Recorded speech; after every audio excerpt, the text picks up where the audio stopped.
بسم اللہ الرحمن الرحیم۔ السلام علیکم۔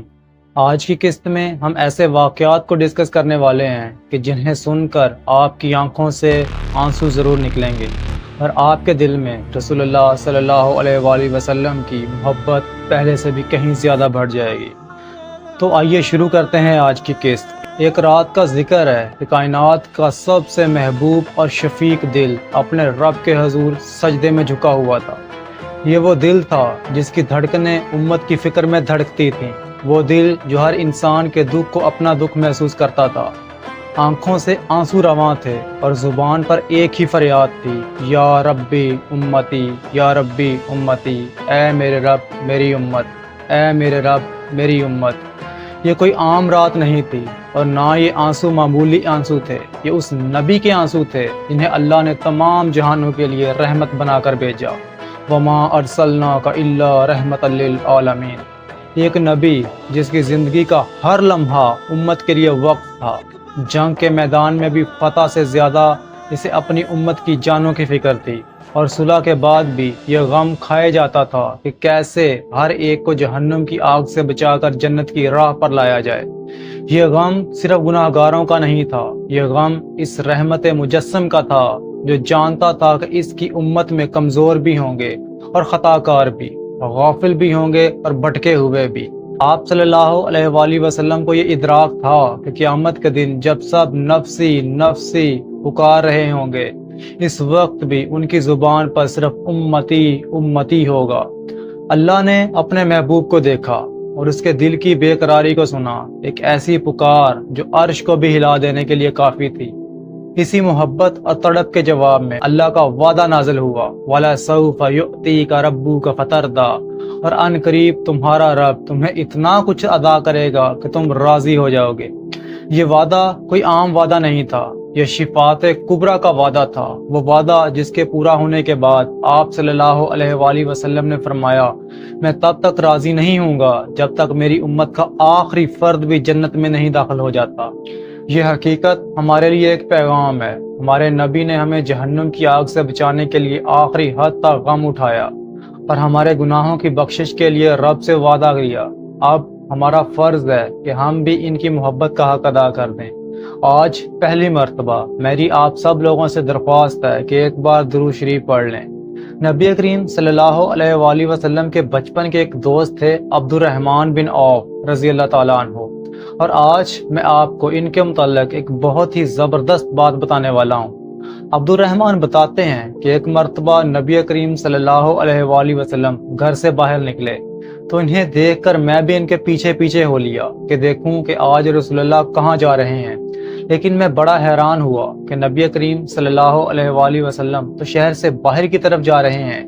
تو میرے دل میں سوال آیا کہ آج آپ صلی اللہ علیہ وآلہ وسلم بتائے بغیر کس طرف جا رہے ہیں؟ تو میں بھی تیز تیز چلنے لگا اور ایک جگہ شہر سے دور باہر ریت سے بھرے ایک نخلستان میں کہ جہاں تھوڑے بہت درخت بھی تھے، وہاں آپ صلی اللہ علیہ وآلہ وسلم سجدے میں گر گئے۔ عبد الرحمن کہتے ہیں کہ میں آپ کے اٹھنے کا انتظار کرتا رہا، لیکن رسول اللہ صلی اللہ علیہ وآلہ وسلم سجدے سے اٹھ ہی نہیں رہے تھے، یہاں تک کہ میرے دل میں ڈر پیدا ہو گیا کہ کہیں آپ صلی اللہ علیہ وآلہ وسلم کو کچھ ہو نہ گیا ہو۔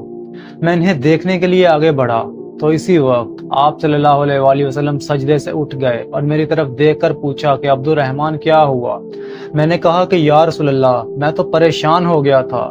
تو آپ صلی اللہ علیہ وآلہ وسلم نے فرمایا کہ نہیں عبد الرحمن، میرے پاس جبرائیل آئے تھے اور انہوں نے بتایا تھا کہ یا نبی، اللہ تعالیٰ نے آپ کے لیے ایک تحفہ بھیجا ہے کہ جو شخص آپ پر درود پڑھے گا میں اس پر اپنی رحمت اتاروں گا، اور جو شخص آپ پر سلام پڑھے گا میں اس سے اپنی سلامتی اتاروں گا۔ تو عبد الرحمن میں یہاں شکر کا سجدہ کرنے کے لیے آیا تھا، تو آپ صلی اللہ علیہ وآلہ وسلم پر لاکھوں کروڑوں درود و سلام۔ اور میں آپ لوگوں کے ساتھ ایک اور واقعہ بھی شیئر کرنے والا ہوں کہ مدینہ کی فضا میں ایک بے قراری سی چھائی ہوئی تھی۔ ہر طرف ایک سوال تھا جو ہر مسلمان کے دل و دماغ میں گردش کر رہا تھا۔ 17 یا 18 مہینوں تک نمازوں میں مسلمانوں کا رخ بیت المقدس کی طرف رہا تھا، جو کہ یہودیوں کا مقدس مقام تھا۔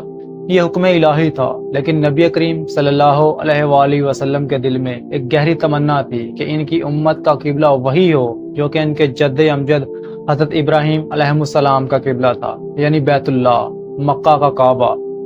بہرحال آپ صلی اللہ علیہ وآلہ وسلم آسمان کی طرف نظر اٹھاتے، رب سے دل ہی دل میں التجا کرتے کہ کعبہ کی طرف رخ کرنے کا حکم نازل ہو جائے۔ اسی انتظار اور تمنا کو قرآن نے بھی یوں بیان کیا ہے: ہم تمہارے چہرے کو بار بار آسمان کی طرف اٹھتے ہوئے دیکھ رہے ہیں، سو ہم ضرور تمہیں اس قبلہ کی طرف پھیر دیں گے کہ جسے تم پسند کرتے ہو، بس اپنا چہرہ مسجد حرام کی طرف پھیر لو۔ بالآخر وہ لمحہ آ ہی گیا۔ یہ ظہر کی نماز کا وقت تھا۔ نبی کریم صلی اللہ علیہ وآلہ وسلم صحابہ اکرام کے ساتھ مدینہ کی مسجد بنو سلمہ میں نماز ادا کر رہے تھے۔ نماز کے دوران جب آپ صلی اللہ علیہ وآلہ وسلم رکوع کے بعد کھڑے ہوئے تو اللہ کا حکم نازل ہوا۔ جبرائیل علیہ السلام فوری طور پر پیغام لے کر آئے کہ قبلہ تبدیل ہو گیا ہے۔ بغیر کسی ہچکچاہٹ اور تردد کے نبی کریم صلی اللہ علیہ وآلہ وسلم نے نماز کے دوران ہی اپنا رخ بیت المقدس سے خانہ کعبہ کی طرف موڑ لیا۔ پیچھے کھڑے صحابہ کرام نے بھی، جو ابھی تک بیت المقدس کی طرف منہ کیے ہوئے تھے، نبی کریم صلی اللہ علیہ وآلہ وسلم کو دیکھتے ہی اپنا رخ موڑ لیا تھا۔ یہ کوئی معمولی واقعہ نہیں تھا، یہ اطاعت اور ایمان کی ایک ایسی مثال تھی جو قیامت تک کے لیے روشن ہو گئی۔ اس دن مسجد بنو سلمہ کا نام مسجد القبلتین یعنی دو قبلوں والی مسجد رکھ دیا گیا، جو آج بھی اس عظیم واقعے کی گواہی دے رہی ہے۔ یہ واقعہ صرف قبلہ کی تبدیلی کا نہیں تھا، بلکہ یہ مسلمانوں کی ایک الگ پہچان اور ان کی مکمل اطاعت کا نشان بن گیا۔ اس کے بعد امت مسلمہ کا قبلہ ہمیشہ کے لیے کعبہ ہی قرار پایا۔ اس واقعے سے ہمیں یہ سبق ملتا ہے کہ رسول اللہ صلی اللہ علیہ وآلہ وسلم اللہ تعالیٰ کے کتنے محبوب تھے، اور اللہ تعالیٰ آپ صلی اللہ علیہ وآلہ وسلم سے کس قدر محبت رکھتے تھے کہ آپ صلی اللہ علیہ وآلہ وسلم کی چاہت کی بنا پر اللہ تعالیٰ نے بیت المقدس سے قبلے کو تبدیل کر کے بیت الحرام کر دیا۔